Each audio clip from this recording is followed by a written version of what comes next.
Ассаляму алейкум ва рахматуллахи ва баракатух. Бисмиллах. Бисмиллах. Альхамдулиллах. Вассалату вассаляму аля расулиллах. Альхамдулиллах. Мы благодарим Аллаха за то, что Он собрал нас на самом лучшем месте этой земли, у себя дома, в мечети, для того, чтобы мы поминали Его имя, восхваляли Его. И ученые говорят, что поминание Аллаха, зикр, это не только чтение Корана, это не только слова восхваления, восславления, то есть тасбихат, тахмидат, субханаллах, альхамдулиллах, такбират, Аллаху акбар. Да, это самые лучшие слова поминания Аллаха, но ученые говорят то, что если мусульмане собираются в одном месте и начинают изучать религию Аллаха, говорить про ислам, про религию Аллаха, это тоже зикр. Поэтому дай Аллах, чтобы вот эти маджалис ад-зикр, то есть собрания поминания Аллаха, были причиной того, что Аллах простит нам, иншаллах, наши прегрешения. И джазакумуллах хайр, дорогие братья, что находите время оставить все земные хлопоты, любимые семьи и приходите в мечеть и остаетесь на урок. Посланник Аллаха, саллаллаху алейхи вассалям, в одном из своих изречений сказал, что намаз амудуддин, что ас-саля амудуддин, то есть молитва, намаз является опорой религии. В арабском языке очень много слов, синонимов, и вот это слово амуд, аймад, да, означает та основа, на которой сидит дом, то есть на которой сидит здание. Все здание сидит, опирается на эту основу. И вот если представить религию Аллаха, вот этот весь организм, да, вся религия, акида, ахляк, фикх, все вот это. Если мы представим это все в виде шатер, да, представьте, то прямо посередине шатра мы видим что? Амуд. То есть это основа, основной столб, на который опираются все остальные столбы. То есть вот он, вот она центральная опора, куда опираются все боковые опоры. Представили, да, шатер, систему шатра. И если сломать вот эту серединную опору, опрокинуть ее, то все боковые опоры, они не смогут устоять. Почему? Потому что они все опираются на эту основную опору. Они все тоже упадут, и здание что? Разрушится. То есть, несмотря на то, что опор несколько, эти опоры, они боковые. И они не смогут устоять без главной, основной опоры. Вот это и есть намаз. Это и есть намаз. Намаз выполняет важнейшую роль той самой главной, серединной опорой, на которую опираются все другие опоры. Пост, закат, хадж, джихад, бирруль валидейн, благочестие к родителям, силятуль архам, родственные узы. То есть это все опоры, это все фарзы, которые Аллах возложил на нас. Но все эти фарзы, они опираются на главный фарз. Вот почему нужен намаз. И вот какую роль выполняет это поклонение. Намаз. Всевышний обязал нас совершать пятикратный намаз. И в основе этих намазов не лежат утренние, обеденные, предвечерние, вечерние, ночные физические упражнения. Это не просто свод физических упражнений. Встал, нагнулся, упал, сел, да, и так далее. На самом деле основа, мы с вами об этом уже начали говорить, основа намаза – это поминание сердца, поминание Аллаха. Сердце, тело поминает Всевышнего Аллаха. И каждый должен понимать, кто Он, властелин небес и земли, ля хауля ва ля куввата илля биллях, без которого даже маленькая молекула, маленький атом во Вселенной не может изменить свое состояние, свое местоположение. Все абсолютно по воле и по приказу Всевышнего Аллаха. Он есть Создатель. И кто мы? Слабые, беззащитные, грешные люди. И вот эти слабые, беззащитные создания, они имеют возможность 5 раз в день предстать перед Ним без каких-либо посредников и общаться с Ним. Поклоняться главе небес и земли, который всевидящий, всеслышащий, и объявить, каждому дает Аллах возможность, что он его раб. Ияка нахбуд ва ияка настаин.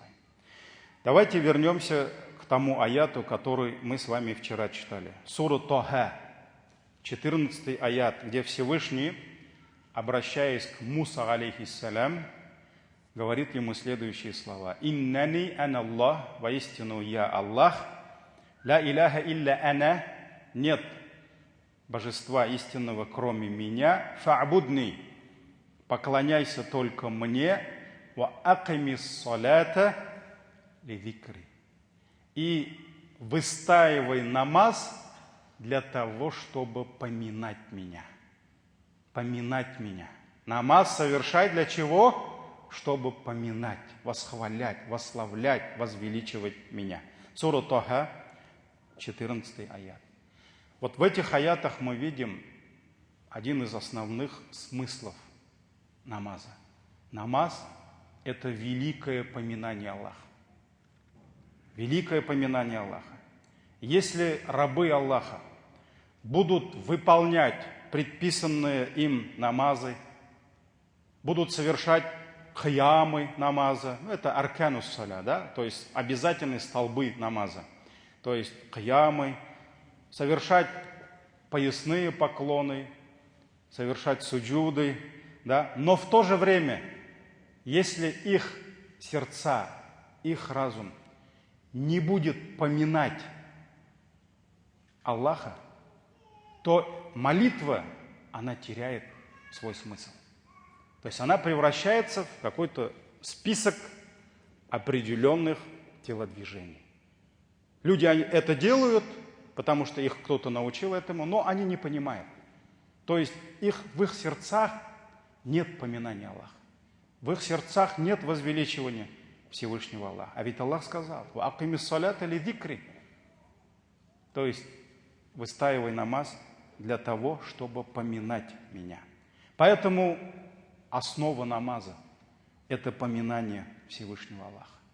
И наравне с тем, что твое тело пришло, встало на намазлык, да, ты оторвал, иногда очень тяжело оторвать наши тела от дунья, от наших занятий, от наших развлечений, да, от наших любимых детей, внуков, от телевизора, от чемпионата мира по футболу, да, когда финал особенно так тяжело. Я помните, да, финал, последние 10 дней Рамадана и финал чемпионата мира. Самое интересное, и братья сидят, не знают, что делать. На таравих идти, Лейлатуль Кадр искать, или же ждать, кто же все-таки финалистом будет, да? То есть это тяжелое испытание. Поэтому Одно дело оторвать свое тело, заставить прийти на намазлык и совершать вот эти обязательные движения. А другое, куда сложное дело, это когда ты пытаешься оторвать еще и сердце. Потому что те братья, которые сидят на этой теме, я уверен, что даже те, которые все-таки нашли в себе силы выключить телевизор, пойти на таравих, выстаивать ночные намазы, у них была просто война туда-там, в сердцах. Потому что тела-то здесь были, а души, разум, мысли все-таки у многих, наверное, там осталось.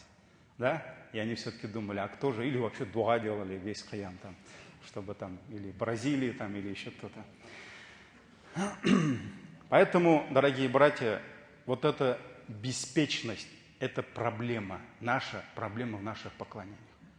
Когда тело, оно что-то делает, а душа, сердце, оно не там. Брат, узбек наш, таджик наш, оставил рынок, пришел в мечеть, совершает намаз, а сердце все время там жемеш продает. Это тяжело. На самом деле, вот об этом мы с вами и говорим. Потому что беспечность – это наша беда. Аллах говорит, суратуль Аграф, 205 аят, «Валя такун миналь гафилин». Не будь из числа беспечных. Беспечность сердца, беспечность разума, когда, да, телом ты здесь, в поклонении, а душа у тебя там где-то. Вчера я затрагивал эту тему. Вот сегодня давайте немножко остановимся на этом. С времен сподвижников, то есть это самое лучшее поколение мусульман, которых Аллах сделал для нас эталоном.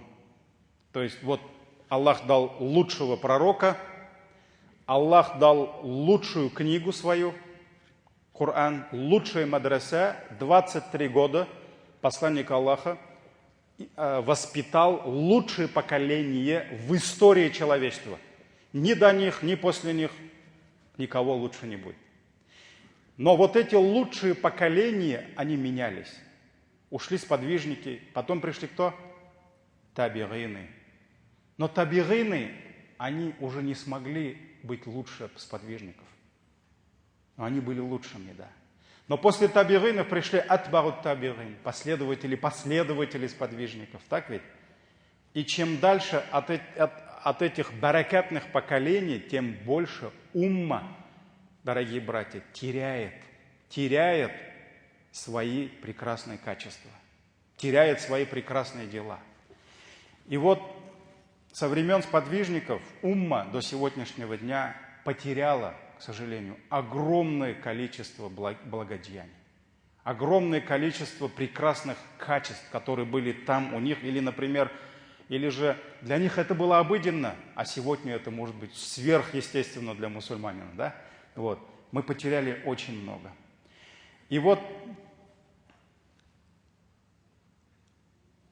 самое первое, посланник Аллаха, саллаллаху алейхи вассалям, сказал, Абу Дарда, радиаллаху анху, передает этот хадис, сахих, достоверный в сборниках имама Ахмада и Табарани, «Ауалу шейин юрфау мин хадихил умма», самое первое благодеяние, которое уйдет из этой уммы, юрфау, то есть поднимется, оно уйдет куда-то. Аллах заберет у нас из этой уммы. Это что? Аль-хушур. Это смиренность в намазе. То есть самое первое, что потеряет умма мусульманская после сподвижников, да, это смиренность в намазе. То есть уйдет смиренность.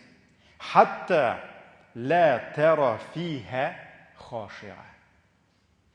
И эта смиренность уйдет до такой степени, что посланник Аллаха, алейхиссаляту вассалям, сказал, ты не найдешь в этой умме даже одного смиренного в своих молитвах. То есть до такой степени умма потеряет это качество, смиренность в намазах, да? Хушух в намазах. Ты не найдешь даже, ты не увидишь даже одного хашева, смиренного из этой уммы. Поэтому на самом деле это очень страшное, очень серьезное для нас предостережение. Аль-хушу'а – смиренность. Смиренность в намазе, смиренность сердца. С чего начинается Родина, да? С чего начинается смиренность в намазе? Давайте посмотрим ответы на этот вопрос. На самом деле, для того, чтобы совершать намаз, левикри, как Аллах говорит, для того, чтобы ты поминал меня, да, обязательно, чтобы и твое сердце за телом, оно спешило на намаз. Мы должны заставить сердце, а сердцу, говорят, не прикажешь, да? Мы должны воспитать наши сердца так, чтобы они следовали за нашими телами, тоже были где? В поклонении, в намазе. Сердце, оно есть источник смиренности. Намаз без смиренности это как день без солнца. Вот он день, а света нет, солнца нет. Вот есть намаз, а смиренности нет. И это как тело, ученые говорят, без души. Вот оно, тело лежит, но оно мертвое, души нет. Все есть. Каямы, рукугы, суджуды, а солнца нет, души нет, сердца нет в этом поклонении. Поэтому пока сердце, оно не найдет свою смиренность, тело никогда смиренным не будет. И даже не нужно, чтобы тело, оно было каким-то смиренным, да, там брови вот так собирать, сейчас об этом поговорим, да, голову вот так наклонять, вот такой смиренный, машаллах, да, а в сердце нет смиренности. Это даже называется смиренность лицемеров. Хушугун нифак называется, это есть такая тема, да. Поэтому источник смиренности в сердце. И нужно начинать сердиться. Сура Таха, 108 аят. Яума идин, Аллах говорит, в тот день, судный день, яттабиуна да'ия ла иваджа лах, они последуют за глашатаем, за ангелами. И им не удастся уклониться от этого. Все последуют за ангелом. Никто не сможет отказаться, никто не может спрятаться. И вот Аллах говорит, «Ва хошаатил асвату лир-рахман». И в этот день все голоса людей будут смиренными перед милостивым. Они будут смиренными перед милостивым. «Фаля тасмау илля хамса». И в судный день ты не услышишь, то есть ты не услышишь ничего, кроме шепота. То есть судный день, сердца, увидев величие Аллаха, величие, страшность этого дня, они до такой степени будут смиренными, да? Аллах говорит, ты не услышишь от них ничего, кроме тихого шепота. То есть люди будут молчать, никто не будет повышать голос, никто не будет кричать, никто не будет там хвастаться своим голосом, да? Нет, ты не услышишь от них ничего, кроме тихого шепота. Вот это означает, когда сердца увидят величие этого дня, величие милостивого, да? Их вот эта смиренность сердца заставит их что?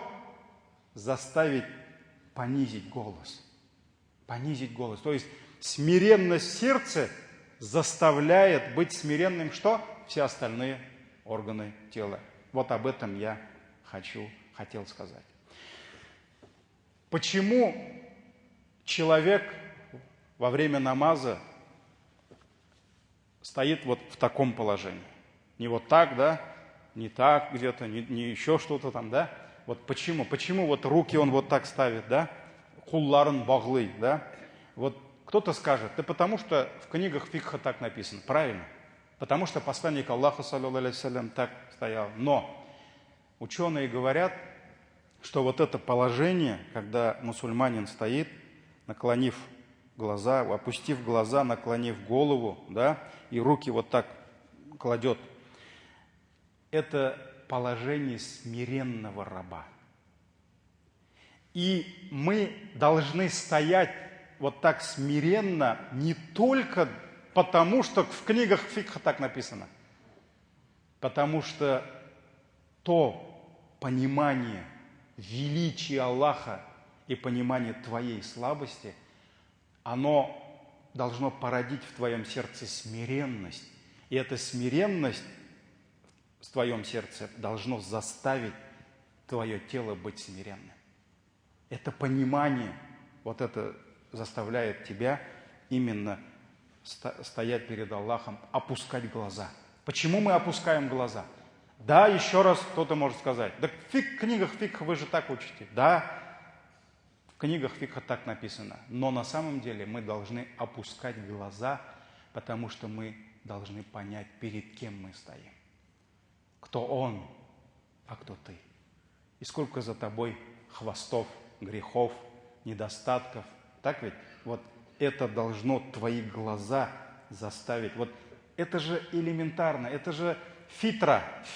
Когда дома твой любимый сынок или твоя любимая дочь что-то натворили, и ты вызываешь их на ковер, если в них есть вот это стыд, совесть, когда ты начинаешь у них спрашивать, у них глаза куда идут? У них глаза опускаются. Опускаются, потому что они понимают, что за ними косяк, за ними грех, за ними вина. И они, если у них есть совесть, они не будут вот так смотреть. Да, сломал я там все. Нет, конечно. Это фитра. Он должен опустить. Вот эта смиренность сердец заставляет наши глаза опускать вниз. И поэтому еще первые поколения мусульман, которые, нельзя представлять мусульман, что сподвижников, что перед ними сел хафиз, который выучил все правила таджвида, где-то сдал экзамен, и вот он сейчас всех учит Корану, да, правильно выговаривать все таджвиды, это вот метмуттасл, метмунфасл, да, все эти своды правил, это появилось потом, чуть дальше эти науки появились, так ведь? Поэтому и что касается фикха, не было такого, чтобы они собирались и вытаскивали книги по фикху, все уже было по полочкам, да, ханафитские, хамбалитские вещи, такого не было, так ведь? Поэтому мусульмане учились постепенно своей религии, и вот первое поколение мусульман, когда они видели молящегося, вот человек пришел, он совершает намаз, да, но он поворачивает голову вот так, или же поворачивает свои глаза, то он посмотрел сюда, посмотрел.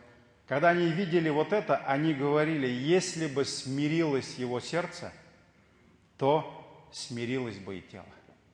То есть, о чем говорит его положение, когда вот он стоит на намазе, туда посмотрит, туда, там, а кто зашел там, да, это показывает, что пока нет смиренности в его сердце. Потому что они говорили, если бы смирилось его сердце, покорилось бы и все тело. Поэтому смиренность сердца заставляет наше тело быть смиренным. И даже сподвижники осуждали, если кто-либо из мусульман показывал излишнюю смиренность, которой не было у них в сердцах. В сердце у него не было такой смиренности, хушуа, но он, когда совершал намаз, он показывал свою искусственную смиренность. Они осуждали это. И называли чем? Хушуун нифак. Это смиренность лицемерия. То есть это лицемерие есть в твоем положении, ты весь такой стоишь, а в сердце этого нет. Поэтому Умар ибн Хаттаб, а он ни с кем не церемонился, мы же знаем, да? Увидел одного юношу, который совершал намаз и прямо вот так, прямо опускал голову. То есть он вот так прямо вот такая сама смиренность. И Умар ибн Хаттаб подошел к нему, и что ему сказал? Он сказал: подними голову, и не надо показывать ту смиренность, которой нет у тебя в сердце. Не надо рисовать смиренность, не надо показывать ту смиренность, которой у тебя нет в сердце. И если ты будешь показывать ту смиренность, которой у тебя нет в сердце, это будет одно лицемерие над другим. То есть это двойное лицемерие будет. Поэтому он это осуждал. И осуждали другие ученые первых поколений. Вот, например, прекрасные слова Хасан аль-Басри. Машаллах. Это можно куда-то на сторис ставить. Хасан аль-Басри – это один из величайших ученых среди табигинов, последователей сподвижников. Он говорил: некоторые люди, я с арабского перевел, подобрал как можно подходящие слова, но я сразу скажу, это у меня адаптер получился, там с 220, там может быть 120, да? Он говорил: некоторые люди кладут свою смиренность в одеяние, а надменность в сердца. То есть есть люди, которые, машаллах, они прямо одеваются как аскеты. Прямо вот посмотришь на него, да, это сама смиренность. Такой он прямо тубяншель, мутавады, то есть такой он приземленный, такой он скромный, машаллах. Посмотришь на него, такой богобоязненный, да? Но как только начинаешь с ним иметь дело, ты видишь, что в его сердце столько кибра, высокомерия, столько надменности. Поэтому Хасан аль-Басри сказал эти слова. Есть люди, которые кладут свою смиренность в одеяние. Если по одежке посмотреть, машаллах, он такой смиренный, такой скромный, да? Но надменность кладут в свои сердца. Поэтому нельзя быть снаружи мутавады, то есть ты мутавады, ты весь смиренный, весь скромный, да, приземленный, а в сердце ты само высокомерие. Поэтому источник, еще раз, начало смиренности берет сердце человека. И когда сердце наполняется смиренностью, вот этим пониманием, познанием того, что кто он и кто ты, да, вот эта смиренность, это как горная река, это как родник, который заполняет недра земли и выходит наружу. И уже вытекает, начинает течь по всем органам тела человека. И руки у него смиренные, и ноги, и походка у него смиренная, и тон у него смиренный, становится смиренным, да, то есть нет у него вот этого гонора, высокомерия, все. Но все должно исходить откуда? Оттуда, с недр земли, это то есть сердце. Но все же, несмотря на то, другой момент, что источник смиренности в сердце, мы должны понимать, что там, в сердце, она просто так не появится. Наше тело, весь наш организм должен помочь сердцу обрести смиренность. Внешнее поведение человека, его внешние действия помогают ему взрастить в сердце смиренность. Поэтому все наши органы, они напрямую связаны с сердцем, но сердце само, оно тоже зависит и, конечно же, от наших органов. Поэтому один из практических советов, рецептов, который помогает обрести нам смиренность в намазе. Вот давайте мы переходим, иншаллах, уже к практическим советам, практическим рецептам, что нужно сделать, чтобы обрести смиренность, чтобы пасмурный день, он заменить солнечным днем и чтобы дать душу телу, которое потеряло, так ведь, свою душу. Вот, поэтому первый практический рецепт, на чем мы с вами остановимся, да, это изучение слов поминания Аллаха во время намаза и обязательное вникание в смысл этих слов. То есть обязательно нужно учить не только зикры.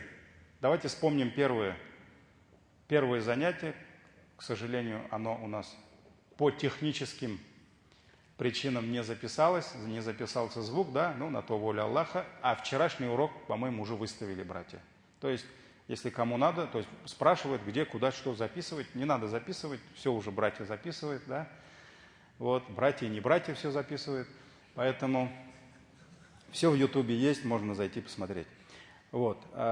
И вот во время первого занятия, мы еще с вами об этом говорили, что обязательно, вот вспомните трапезный стол, свадебный стол принца, да? То есть там огромное количество многих видов еды, вот этих яств. Каждая еда сама по себе вкусная, полезная и так далее, и так далее. А между этой едой, между блюдами у нас что? Напитки. И Наср Самарканди сказал, что вот эти блюда с едой вкусной, да, с полезными, это как раз харакатус саля, то есть это движение, каям, рукух, суджуд. А вот эти напитки между едой, между блюдами, это как раз зикры. И вот те зикры, которые мы с вами произносим во время этих движений, мы должны их не просто выучить и повторять, да? Мы должны вникать в смысл каждого зикра.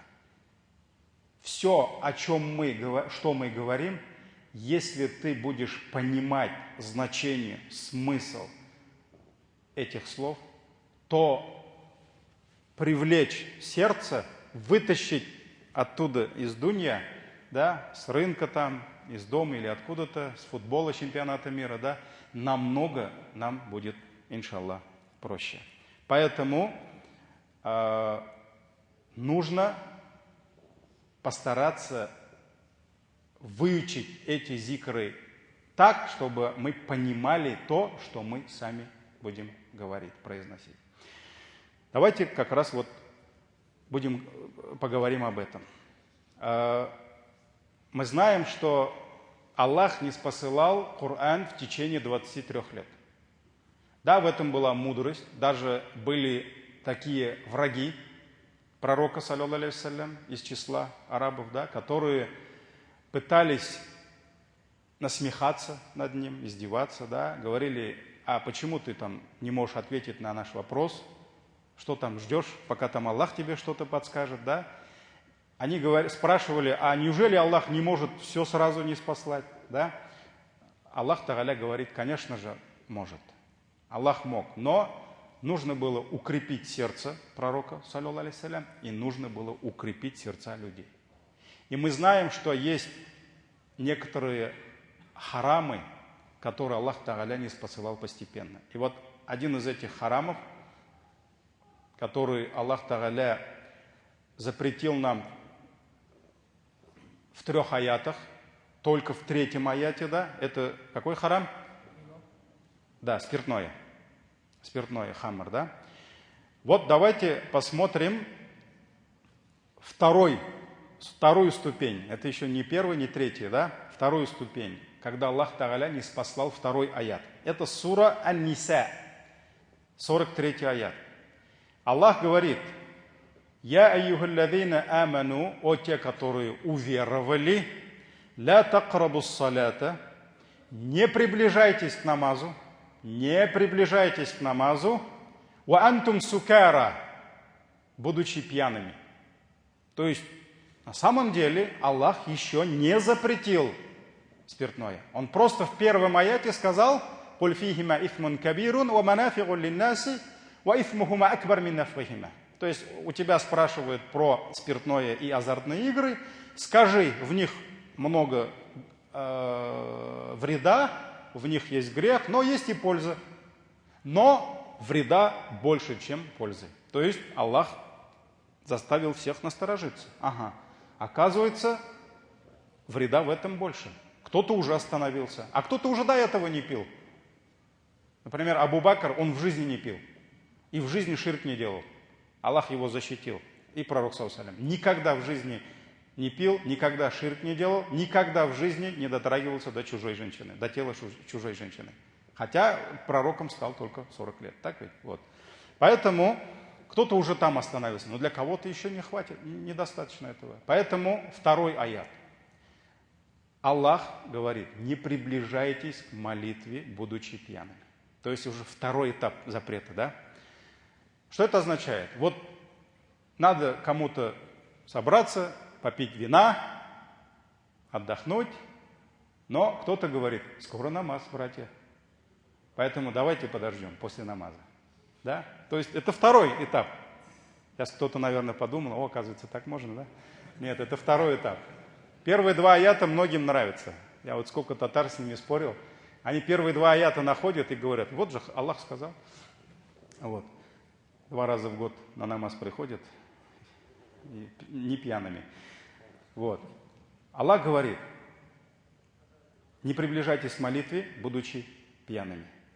Хатта та'аляму ма такулюн. Вот самое интересное для нас, вот эти слова. Пока не станете понимать то, что говорите. Пока не станете понимать то, что произносите. Направим свое внимание на эти слова. Давайте подумаем.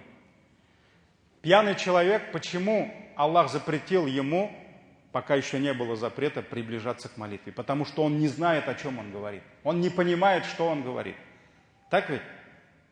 Вот. Основываясь на эти слова, на этот аят, некоторые ученые сказали, сколько людей, совершающих намаз, молитву, не употребляют спиртное, но их сердца не понимают то, что произносят их уста. То есть, на самом деле, сегодня очень много молящихся, которые, альхамдулилля, для которых харам, да, для всех нас харам, но они никогда не пьют спиртное, но они, как в этом аяте говорится, они не слышат то, что говорят их уста. Почему?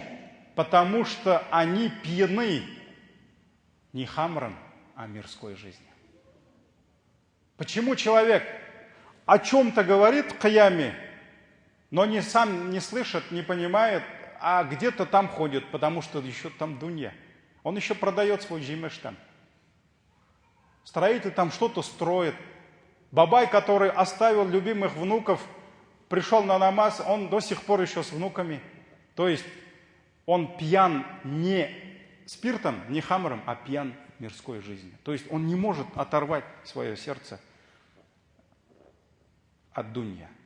Поэтому, дорогие братья, вот эта дунья, вот эта наша жизнь, она так проникает в наши сердца и пьянит наши сердца, да, что человек, который совершает намаз, ему так тяжело оторвать сердце от этой дунья.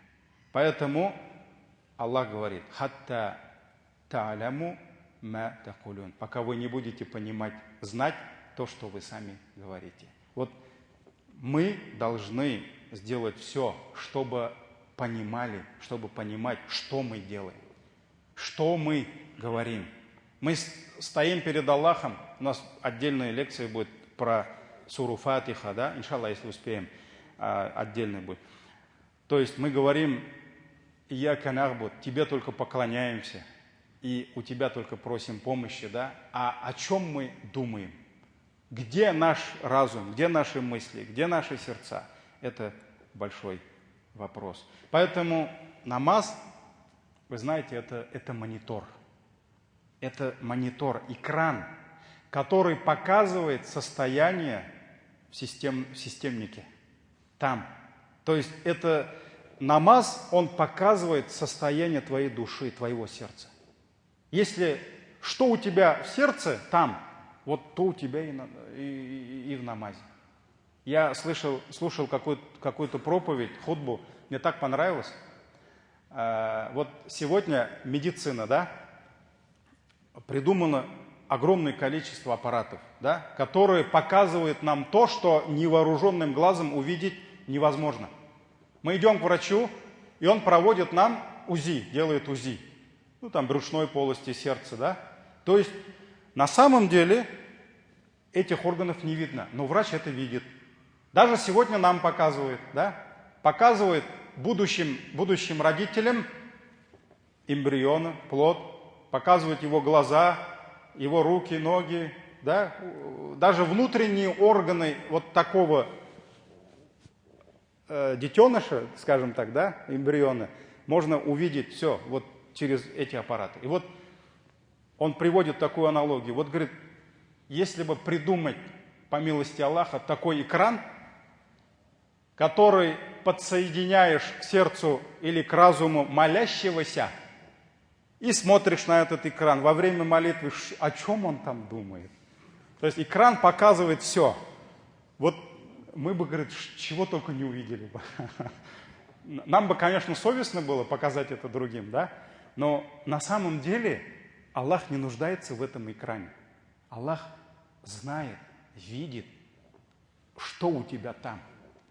Ты вот стоишь перед ним, да, как в случае с Умар ибн Хаттабом. Он же увидел вот этого юношу, который вот так прямо стоит весь такой смиренный перед Аллахом, да, и он сказал, подними голову. Не надо театр устраивать. Показывай только ту смиренность, которая у тебя в сердце. Аллах же видит, сколько у тебя там, ты стоишь такой весь, да, а сам думаешь на таравихе, когда же рукух? Когда же имам скажет Аллаху Акбар, да? Это же Аллах видит. Ты кого хочешь обмануть? Вот поэтому вопрос смиренности, субханаллах, это очень важно. И, конечно же, пару лекций недостаточно для того, чтобы найти эту смиренность. Были сподвижники, были табигыны, были величайшие ученые, которые десятилетиями они занимали своими молитвами. Сколько нужно, чтобы научиться молитве? Вот сейчас мы видим в социальных сетях, да, имамы, устазы, сестры, они иногда выставляют такие объявления. Намаз за день. Раньше еще намаз за неделю говорили, да, намаз за день. Машаллах, есть такие талантливые устазы, они сами придумывают такие лайфхак, когда они этим самым, машаллах, столько пользы делают на самом деле. И, может быть, саму структуру намаза, да, может быть, можно научить этому человеку за день. И пускай каждый вспомнит, сколько мы изучали этот намаз. Сколько лет назад это было? Вот вспомните, да, кто-то 5 лет назад, кто-то 10, кто-то 20, кто-то еще больше. Но задайте себе вопрос. После того, как вы закрыли книгу намаза, которую вы, альхамдулилля, выучили все суры, все порядки, да? Сколько книг вы прочитали про намаз после этого? А? Когда ты 15 лет назад закрыл, Рашида Абустайның намазу кутартибін. Аллахның рахматында болсын. Амин деп айтыңыз. Столько человек через эту книгу пришли на намаз, машаллах, да? Вот когда ты 15 лет назад закрыл эту книгу, ты сколько книг перечитал про намаз? Или ты думаешь, что все? Рашид апаның китабын оқып шықтым да, целый огромный столб, на который опираются все остальные столбы ислама. Все с этим? Ты уже бисмилля в раю? Да? Нет. Мы всю жизнь должны изучать мир намаза. Мы всю жизнь должны работать над своими намазами. Вот о чем мы с вами сегодня говорим. Вот о чем тема наших лекций. Поэтому 2-3 лекции, 2-3 книги, чтобы изучить что-то в бизнесе, что-то в своем ремесле. Прилежные, старательные братья. Сколько книг перечитывают? А? Есть братья, у них жесткий график. Я вот с одним братом разговаривал, 40 книг в год я читаю, говорит. 40 книг в год. Вот сколько за несколько лет, когда мы после того, как закрыли Рашид Апаның китабын намазу по тартибу, сколько книг перечитали про намаз. Это очень важно. Поэтому давайте мы начнем смотреть конкретные рецепты. Да? Самое первое. Для того, чтобы твой намаз был качественным, нужно начинать готовиться к нему заранее. Невозможно за секунду, за минуту вспомнить о намазе, встать на намаз, и чтобы он получился у тебя, машаллах, качественным, со всеми достоинствами, смиренным, чтобы Аллах Тааля прямо, альхамдулилля, сразу принял твой намаз. Да? Каждое дело, если ты хочешь сделать его действительно качественным, получить результат, нужно к этому делу готовиться. Пришла весна, и механизатор, фермер начал чесать голову, а где у меня трактор, а где у меня комбайн, а если там масло в двигателе, да? Пришла весна, все, и он уже должен там пахать, а он начал думать, нет, конечно, он ползимы готовится к этому. Говорят же, готов сани с лета, так ведь? То есть заранее надо готовиться. Если ты куда-то хочешь выехать, ты должен, хотя бы денег накопить, не знаю, чемодан собрать. Потому что если ты хочешь, чтобы твое дело дало тебе достойный результат, ты должен готовиться заранее. Что может быть выше молитвы для мусульманина? Пророк ﷺ на первом месте что сказал? Своевременный намаз. На втором месте благочестие к родителям. На третьем месте аль-джихаду фи сабилилля. И так далее, и так далее, и так далее. Поэтому намаз, конечно же, мы должны заранее ожидать наступления время намаза и готовить себя, свое тело, свою душу, свои мысли. К чему? К предстоящей встрече с кем? С Аллахом. И были сподвижники, у которых, не знаю, я перевел это бледнели, но там все-таки написано желтели, у которых лица во время тахарата желтели от переживаний. И когда у них спросили, почему у вас лица меняются, когда вы тахарат берете и идете в мечеть, они говорили, а знаете ли вы, перед кем я сейчас встану?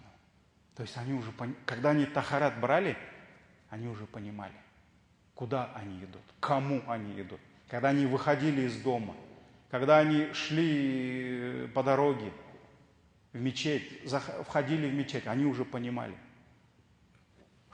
какое событие сейчас произойдет, а это будет встреча с Создателем. Поэтому куда раньше мы должны начинать подготовку к намазу? Это тахарат, это направление в мечеть. Мы должны правильно... Вот почему вот эти все правила, как нужно правильно идти в мечеть, какие зикры, какие дуа, вот об этом мы с вами, иншаллах, будем говорить. Как правильно заходить, с какими молитвами, зикрами мы заходим в мечеть, дом Аллаха. Так ведь? Вот это все очень-очень важно. Пусть Аллах нам, иншаллах, поможет. Слова поминания Аллаха, связанные с тахаратом. Давайте даже буквально вот быстро-быстро пройдемся по основным зикрам, потому что наша задача сейчас, когда мы совершаем какие-то движения, действия, мы должны эти действия привязать к определенным зикрам. Вот они блюда с едой, а вот они что? Напитки. Давайте мы пока выходим за рамки намаза и начнем прямо вот с самого начала. Давайте начнем с тахарата, даже не с тахарата, а с справления естественных нужд. Потому что с этим тоже связано много важных моментов, которые напрямую влияют на качество нашего намаза. Вообще в исламе, вообще в сунне огромное место занимает адаб, этикет справления естественной нужды. Об этом ученые написали огромные книги, огромные труды. Если кто-то скажет, об этом пишутся книги, я скажу, об этом пишутся огромное количество книг. Потому что в исламе это тоже есть поклонение. И это тоже влияет на качество твоего поклонения. Вот давайте буквально зикры, да? Посланник Аллаха, саллаллаху алейхи вассалям, учил нас, когда мы идем справить нужду, с чего мы должны, с каких слов мы должны начать? Самый первый – это бисмилля. Именем Аллаха. Именем Аллаха, да? Почему? В чем секрет? Имам Тирмизи, Ибн Маджа передают хадис, где посланник Аллаха, саллаллаху алейхи вассалям, сказал, вот многие братья, я уверен, что когда они заходят в туалет, и сестры, они говорят бисмилля. Но многие не понимают, почему они говорят бисмилля. А мы же все-таки опираемся на тот аят, хатта та'ляму ма якулун, да? Пока они не будут понимать то, что они говорят. Вот для чего ты говоришь бисмилля? Вот здесь именно. Во время еды мы понимаем, чтобы шайтан с нами не ел, да? А там никто не ест. Хотя шайтаны едят там, да, экскременты. Вот. Посланник Аллаха, саллаллаху алейхи вассалям, сказал, когда человек идет в отхожее место и говорит бисмилля, вот это имя Аллаха, бисмилля, да, послужит для него преградой между джиннами, между глазами джиннов, которые там, и между его, скажем, срамными местами. Аят джирляры. Вот то, что ты говоришь бисмилля, это закрывает перед кем? Перед шайтанами твои аураты.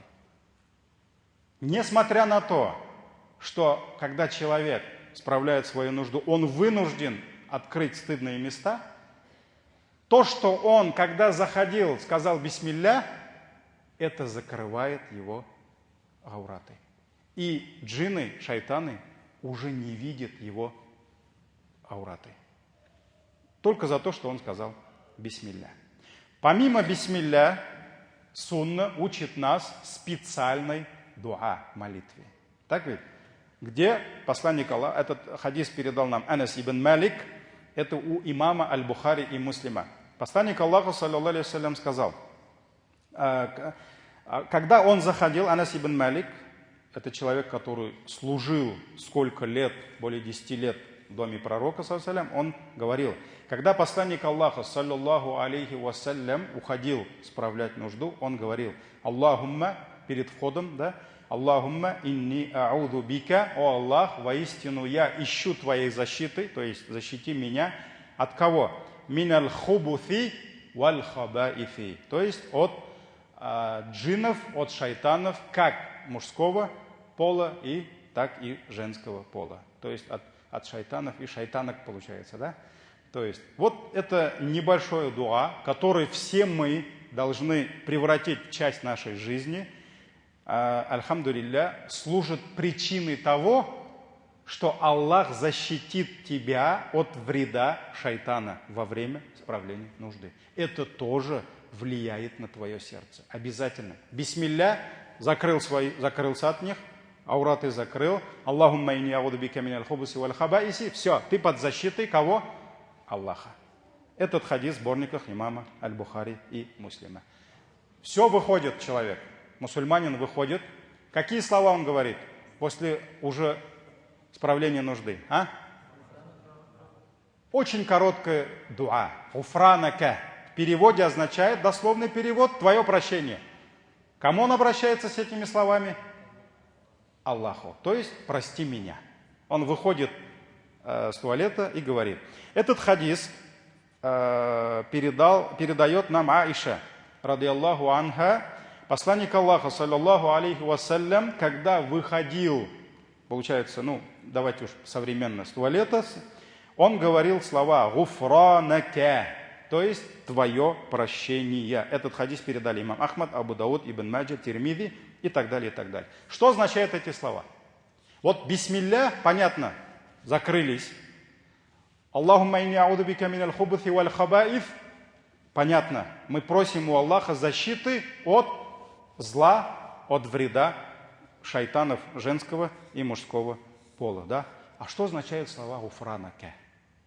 Твое прощение. Почему? Почему не «Альхамдулилля», не «Аллаха шикр», да?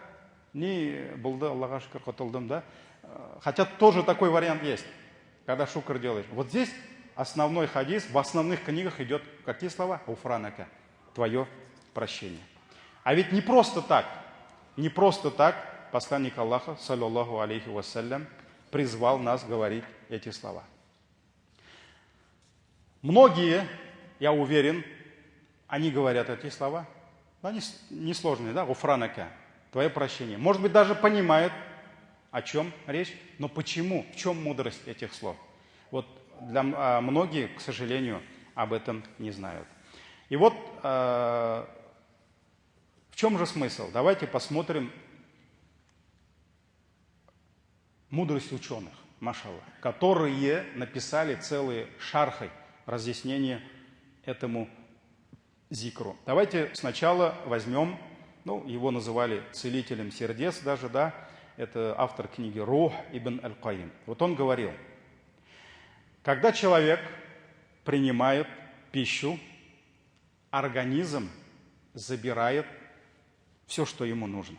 То есть тело забирает калории, витамины, да-да.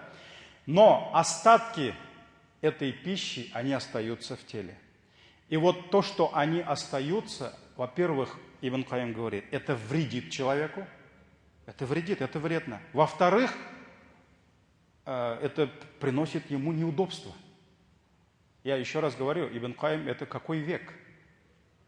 Он в каком веке жил, да? Вот. И на каком уровне тогда медицина была, да? И вот, также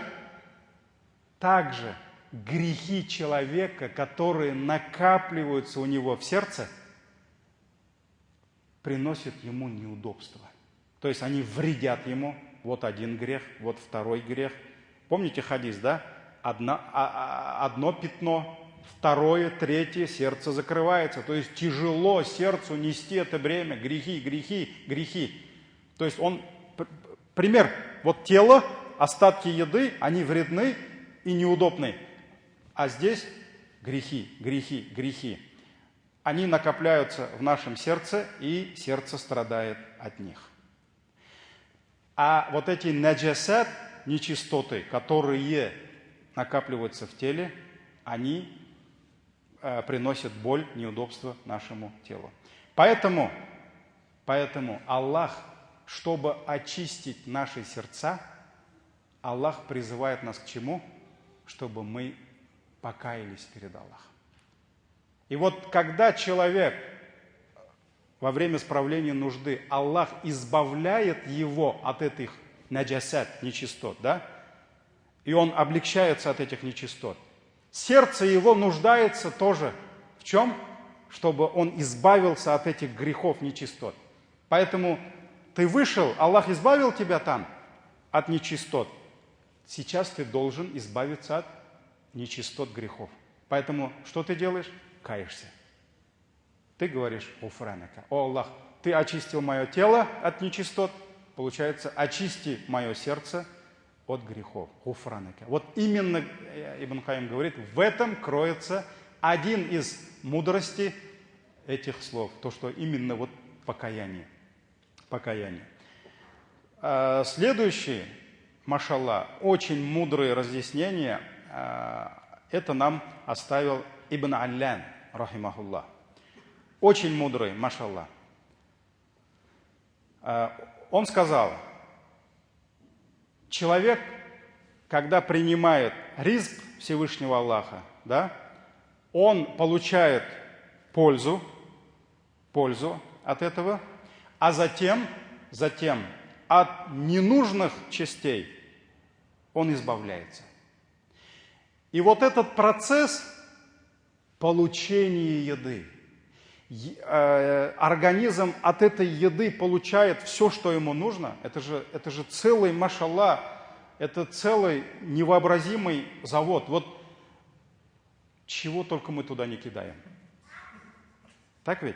Вот попробуйте, подъезжайте к заправке и возьмите с каждой колонки по 2 литра. И солярки, и этого, да, все, двигатель он не выдержит. Металл не выдерживает. А сколько лет? 40, 50, 70 лет. Чего только мы туда не кидаем, да? Возвращаемся к Ибн Галляну. Ибн Галлян говорит, вот то, что человек принимает ризк Аллаха, и его тело получает пользу от этого риска, силы, калории, витамины, да? И от ненужных остатков Аллах его избавляет, вот этот процесс, говорит, весь вот этот, да, от начала до конца. Это такая милость Аллаха, это такой дар от Аллаха, что сколько ты не благодари, ты не сможешь отдать должный шукр, должную благодарность за это, поэтому проси у него прощения. Поняли, да, смысл? То есть ты вышел и говоришь, Аллах, ты мне столько благ дал, да? Поел, организм все взял, от ненужного ты меня освободил, без боли, без страданий, да? О, Аллах, это такое благо, я сколько бы тебя ни благодарил, я не смогу тебя шукр сделать достаточно, поэтому прости меня, Аллах, ты прости меня. Вот в этом, говорит, это есть мудрость этих слов. Поэтому запомните, вот это даже первое, а второе разъяснение, оно куда проще понять, да? На самом деле, вот это великий дар Аллаха. И великий дар Аллаха не просто принимать пищу, но и безболезненно, без проблем избавляться от нее. И здесь в завершении можно даже вспомнить историю, которая осталась в книгах наших ученых еще со времен халифа. Багдадский халиф был такой известнейший халиф Харун ар-Рашид. Харун ар-Рашид, да? Он жил в 786-809 годах. И с ним произошел такой случай, ученые в своих книгах приводят эту притчу, да? Он приехал откуда-то, да, и он очень хотел пить. Он прямо мучился от жажды. И он попросил слугу, своего помощника, чтобы он принес ему воду. И его помощник принес касюшку воды, да, вот этот сосуд воды, и отдал ему. А он так посмотрел, он очень хотел пить, да. Но его слуга остановил его и сказал: о, мой халиф, можно я задам тебе один вопрос? Только один вопрос перед тем, как ты выпьешь эту воду. Но он прекрасно понимал, что его халиф был, его очень сильно мучила жажда, он очень сильно хотел пить. И он остановился, быстрее хочет пить и говорит: давай, задавай. Вот если бы тебя очень сильно в жизни замучила жажда, сколько бы ты отдал из своего богатства, чтобы вот за один этот касюшку, за одну чашку воды? А Харун ар-Рашид был очень мудрым. Он подумал и сказал: наверное, половину царства. Вот половину того, что у меня есть, я бы отдал. Отдашь, куда денешься? Будешь умирать, да? Отдашь. Я знаю одного брата, так получилось, что ему резали желудок.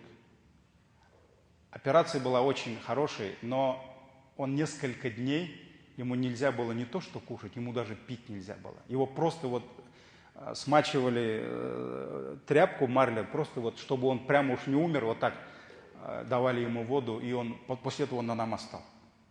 Я, говорит, сколько лет прожил на этой земле, ему сколько там, 40 лет было, что я, говорит, никогда не думал, что вот эта вода, она такая ценная, вода Аллаха. Вот. И вот он сказал, Харун ар-Рашид, я бы отдал бы за эту касюшку воды полцарства. Потом он сказал: бисмилля, выпил и вернул касюшку слуге. Слуга взял, а можно, говорит, второй вопрос. Ну вот раньше цари, правители, они даже слуг брали мудрых. Понимаете? Потому что даже слуги вот так им давали мудрость, учили их мудрости. Он взял Касюшку и говорит, можно второй вопрос? Задавай.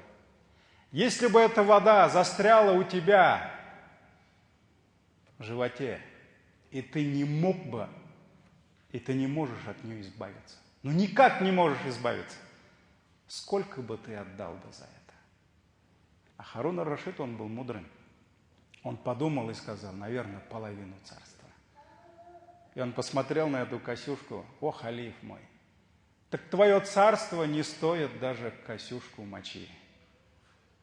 На самом деле, то есть, если это сравнить вот с этим процессом, то, что Аллах дает тебе попить, поесть, потом Аллах дает тебе избавиться от ненужного, да, просто справить элементарную нужду, да, это такое богатство, это такая милость Аллаха, что вот, во-первых, мы это даже понять не можем, во-вторых, сколько бы мы ни благодарили, этого мало. Поэтому, что мы говорим? Какие слова? Уфранака, твое прощение, Аллах. Прости меня, я не смогу. Вот понимаете, это сунна. Вот в каждом слове есть вот это сокровище, мудрость. Но если ты будешь говорить это с пониманием, влияние этих слов во многократном размере будет больше. И на самом деле, вот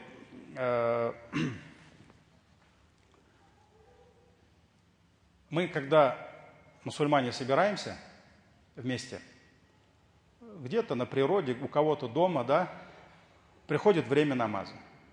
Вот обычно какой вопрос возникает? Нужно брать тахарат, да?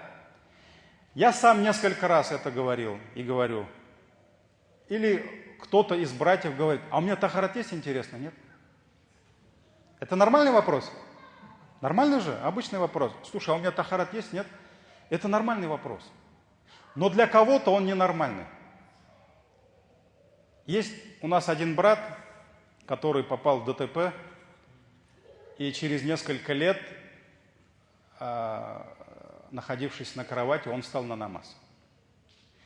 И вот он очень мало кушает, он очень мало ест. И как-то раз я у него спросил, брат, ты покушай, что, бисмилля, вот я тебе гостинцев. Он мне говорит, Хазрат, дело не в том, что у меня еды нет, у меня их полно. Я говорю, а в чем дело? И он мне рассказал, как он избавляется от остатков еды. Оказывается, когда он попал в аварию, все, что ниже пояса, все мышцы, они отказали. Все, ничего, вот мышцы, ноги, пресс, ничего не работает. И он не может просто элементарно справить свою нужду. Я говорю, а что ты делаешь? Я, говорит, пью до 15 таблеток слабительных и жду, пока просто все вытечет. Ну, с минбара я говорю, простите, кому-то не понравится, но это жизнь нашего брата. И бывает так, что, говорит, я до 6, до 7 часов нахожусь в санузле, пока просто один раз справлю нужду. И поэтому, чтобы вот немножко уменьшить вот эти мучения, я ем меньше. Мне приходится есть меньше, потому что я каждый раз, когда я ем, я думаю, а как же я буду избавляться от этого? И вот этот брат, он никогда не спрашивает, а есть у меня тахарат? Нет. Потому что он помнит каждый свой тахарат. Он не может забыть свои тахараты, потому что для него испортить тахарат и обновить тахарат – это целый джихад.